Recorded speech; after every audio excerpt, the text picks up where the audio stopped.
Avant la venue du Seigneur Jésus-Christ, il y aura une période appelée la Grande Tribulation. Une période de temps. Cette période, au total, durera 3 ans et demi. Ces 3 ans et demi sont appelés le temps de la Grande Tribulation. En fait, le temps de la Grande Tribulation fait en réalité référence à l'époque des 2 témoins.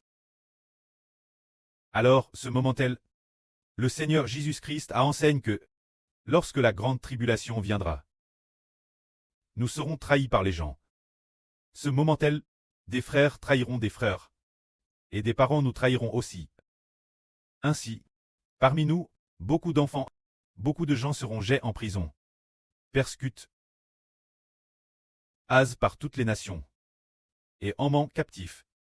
Devant les gouverneurs et les rois, ils nous interrogeront. Mais le Seigneur enseigne, il nous a dit que, ce moment tel, il ne faudra faire aucune préparation.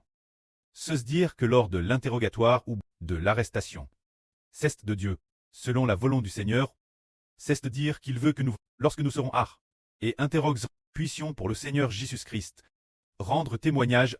C'est pourquoi ce moment tel, ne vous inquiétez pas de ce que vous direz, et ne vous souciez pas de la manière de le dire. Car l'Esprit de Dieu nous donnera les paroles prononcées. Cela signifie que, durant le temps de la Grande Tribulation, il y aura une caractéristique vidante. Cette caractéristique est de recevoir la marque de la bête. C'est-à-dire que pendant la Grande Tribulation, l'Angleterre et l'Amérique, la bête de cornes. L'Angleterre et l'Amérique forceront les gens de toutes les nations et de tous les peuples. Par ce recevoir la marque de la bête 10 cornes. La bête 10 cornes est le royaume en partie de fer et en partie d'argile. La Russie divise puis allie. C'est-à-dire ces pays que sont l'Angleterre et l'Amérique. Ils s'allieront l'avenir. Après Stray Alice, ils aideront, la Russie divise puis allie, faire accepter par toutes les nations et tous les peuples la marque de la Russie. Nous disons, comment la Russie peut-elle être si puissante? C'est que l'avenir, il apparaîtra, un personnage TRS puissant.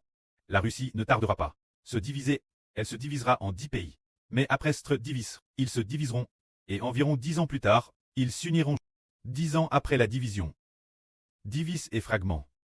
Divise en plus de 10 petits pays. Après Stray divise en plus de 10 petits pays. Ils se querelleront et se battront, se livrant des combats incessants, en particulier, le royaume du Sud et le royaume du Nord. Après Stray battus pendant de nombreuses années, l'un dans l'autre, pendant 10 ans au total, pendant PRS de 10 ans, il est apparu un personnage TRS puissant. Ce personnage est appelé le roi du Nord, le 3e roi du Nord. C'est-à-dire le 3e roi du Nord. Quand ce personnage, c'est celui que l'apôtre Paul appelle l'homme de Psh. Celui qui est appelé le grand criminel. Une personne qui est le grand pécheur. Cet homme doit apparaître, se dire. Dans le livre du prophète Daniel, celui qui a été prophétise, celui qui a cette corne ayant une bouche et des yeux, se dire cette corne avec une bouche et des yeux. Il va ouvrir la bouche, cet homme qui blasphème Dieu, c'est Satan. Qui le pose directement? Satan. Mais directement l'esprit de Satan. Dans ce grand pécheur, ainsi il pousse ce grand pécheur. Se dire ce grand criminel, persécuter toutes les nations et tous les peuples, pour qu'ils reçoivent la marque de la bête, recevoir la marque de la bête, ce qui signifie que toutes les nations et tous les peuples doivent devenir ses sujets, devenir les sujets de la bête 10 cornes, ennemis du royaume des cieux. Et de plus, maudire ensemble notre précleste et le Seigneur, c'est-à-dire que, dans la future grande tribulation, cela se produira ainsi. Quant aux enfants de Dieu, avec le frère Ashbert leur tête, ensemble avec le frère Ashbert, des millions d'enfants vont résister aux attaques du monde de Satan. Les gens du monde de Satan persécutent les enfants spirituels d'Israël pour qu'ils acceptent la marque de la bête, mais les enfants d'Israël savent tous que nous ne pouvons pas accepter la marque de la bête. Cette marque de la bête représente le royaume de Satan, appartient au royaume du monde de Satan. C'est Satan qui pose d'un homme pour que cet homme force toutes les nations et tous les peuples à accepter la marque de la bête, accepter du monde de Satan, le drapeau du gouvernement, l'emblème national et le nom du pays. Accepter une telle marque de la bête revient alors, très équivalent, appartenir au monde de Satan. Ainsi, tous ceux qui appartiennent au monde de Satan deviennent directement ennemis de Dieu. L'avenir, ils s'opposeront directement à Dieu. Donc, accepter la marque de la bête, c'est accepter le drapeau et l'emblème du gouvernement mondial, le nom du pays, sur le front ou sur le corps. Dieu le déclarera coupable, sans pardon possible. Sans pardon possible. Si quelqu'un accepte la marque de la bête, la Bible dit qu'il sera certainement jeté dans un tang de feu et de soufre. Cependant, les enfants spirituels d'Israël, par la foi,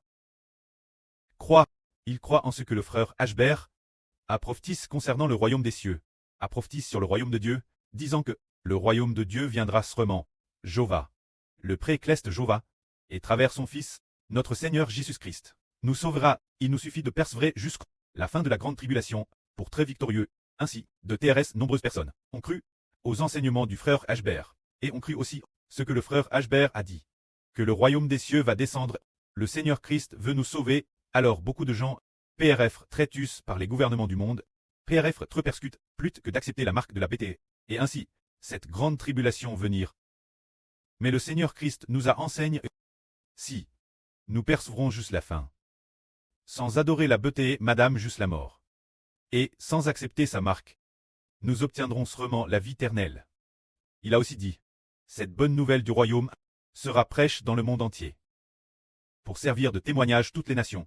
Et alors, le monde de Satan prendra fin, viendra alors, c'est-à-dire, concernant le Seigneur Jésus-Christ, le royaume des cieux va descendre, afin que toutes les nations et tous les peuples appartiennent au royaume des cieux, appartiennent Dieu, appartiennent au Christ, appartiennent aux frères Héber de la nouvelle alliance. Un tel évangile doit être prêché toutes les nations et tous les peuples. Les nations et les peuples diront, je veux appartenir Dieu, au Christ, dois-je appartenir Héber? Oh, ils savent que Héber est le propre fils de Dieu et du Seigneur. Nous devons nous tourner vers lui. Ainsi, un tel évangile sera prêché toutes les nations et tous les peuples. Et alors, les nations et les peuples, préférant appartenir au frère Héber, ne voudront pas appartenir au grand méchant. Ils préfèrent appartenir au fils du précleste et du Seigneur, le frère Héber, plutôt que ce monde, ayant un tel cure. Après cela, ils préfèrent Tretus, plutôt que d'accepter la marque de la BT, persévérant jusqu'à la fin, quand la grande tribulation sera accomplie. Alors ils seront sauvés. Dès que la grande tribulation sera accomplie, Dieu mettra un décret pour sauver Israël et les enfants d'Israël, pour les emmener dans le royaume céleste pour la vie éternelle. Et il détruira toutes les nations et tous les peuples. C'est pourquoi l'un des éléments les plus centraux de la grande tribulation, un élément central, une chose, c'est la question de la BTE et de sa marque. C'est-à-dire le gouvernement de la Russie, ainsi que le drapeau et le nom du pays, ce qu'ils exigent des gens d'accepter. Il y a aussi une autre chose, c'est que pendant la grande tribulation, il y a une autre chose terrestre importante, c'est que Jérusalem doit devenir Zol, car le prophète Daniel a dit prophétis, et le Seigneur Jésus-Christ a également cité l'écrit du prophète Daniel, prophétisant l'avenir pendant la grande tribulation. Jérusalem sera encerclée par de nombreuses troupes, et Jérusalem sera Zol. Mais pourquoi Zol? Le Seigneur a dit, ce sont des jours de vengeance. Ah, comment Jérusalem pourrait-elle subir la vengeance?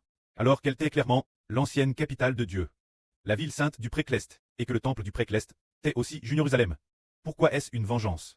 C'est pour une raison, qu'il y aura vengeance sur Jérusalem. Pourquoi sont-ils punis? Le châtiment signifie qu'ils subissent le mal pour avoir fait le mal. C'est parce que ils ont tué les prophètes de Dieu et ont Madame Tub, le Fils de Dieu, refusant d'accueillir le Seigneur Jésus-Christ. C'est pourquoi Jérusalem doit subir le châtiment, être dévasté, et emmène en captivité. Alors quant au reste des gens, ceux qui restaient et n'avaient pas de capture, quand ceux qui restaient et n'avaient pas de capture, ces personnes, parce que ils n'avaient pas de capture, subsistaient encore. De très nombreuses personnes ont tué cause du châtiment, parce que leurs oncles ont tué le Seigneur Jésus. Dieu veut venger le Seigneur Jésus-Christ. Cause du Seigneur Jésus-Christ et de sa mort, Dieu va demander des comptes. Demander des comptes aux Juifs pour les PHAs des pharisiens. Après avoir demandé compte, beaucoup de gens ont pris dans la guerre, ont été détruits par la peste et la famine. Ainsi sur peut-être 10 personnes, il n'en reste peut-être qu'une. Il ne reste plus que si peu de monde. Dieu leur donne un cure repentant.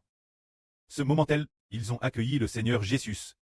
Ainsi, finalement, l'Israël du Moyen-Orient, Elta d'Israël au Moyen-Orient, a été préservé. Quant au reste des gens, ils ne prieront pas, mais obtiendront la vie éternelle. Quand ceux qui sont destinés à la perdition, ils doivent bien et sœurs prier. Quant au reste des gens, Dieu leur donne un cure repentant, pour accueillir le Seigneur Jésus du salut, et obtenir le pardon de leurs PHAs, et ressusciter pour la vie éternelle. C'est-à-dire que, parmi l'une des grandes tribulations, l'une des caractéristiques, est que Jérusalem sera encerclée par de nombreuses troupes. La Bible dit que c'est le jour du châtiment, ils ont abandonné Jova. C'est pourquoi Jova va les châtier, détruisant beaucoup de gens. Le reste des gens devra se repentir et accepter le salut. Ainsi, nous disons, si les gens ne veulent pas obéir, ils seront ch'tis par Dieu. C'est ch'ti est en fait une bonne chose. Le châtiment ne pas la mort, mais seulement par Dieu. Puni est-ce vraiment, ou puni plus légèrement, pour amener le cœur de l'homme, savoir se détourner, et revenir Dieu pour obtenir miséricorde, car hier soir, frère Hbert dans un RVE. A RV qu'une erreur. Est-ce vraiment ch'ti par Dieu. Savoir la mère Cleste. Avec une corde. Attachait les mains de ce frère. Attachait les mains de ce frère. Et puis, frère Hbert a exhorté ce frère en disant, mon frère, tu dois accepter l'enseignement de la mère Cleste. Tu dois te soumettre, ne résiste pas. Tu dois te soumettre. Alors ce frère a continué dans la souffrance. Il semble que, dans la souffrance, il a beaucoup pleuré. Dans une grande douleur, il se peut que, après avoir été discipliné, il ait appris à obéir. Personne ne prospère en désobéissant Dieu. Tous ceux qui désobéissent, Dieu les châtiera, jusqu'à ce qu'ils se soumettent. Ensuite, il y a de la compassion. Le pré-Cleste a autrefois discipliné Israël. C'est ainsi que le pré-Cleste a discipliné le pré n'a pas épargné les orphelins, ni les veuves, laissant les orphelins se faire tuer, et les veuves se faire outrager. Puis il a tué leur mari, faisant en sorte que Jérusalem soit presque anéantie. Les personnes tuées étaient nombreuses. L'origine, les Juifs devaient avoir une population estime des centaines de milliers. Mais quand l'arme babylonienne est venue détruire, il ne restait peut-être que quelques dizaines de milliers de personnes. Il est possible que, sur 10 personnes tuées, il n'en restait qu'une ou deux. Il est possible d'atteindre ce niveau.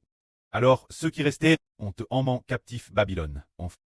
Après avoir été emmenés captifs Babylone, ils ont été réduits en esclavage pendant 70 ans. Une fois les 70 ans révolus, Dieu a eu pitié d'eux. Cela signifie que les rebelles, Dieu ne va pas les anéantir pour toujours.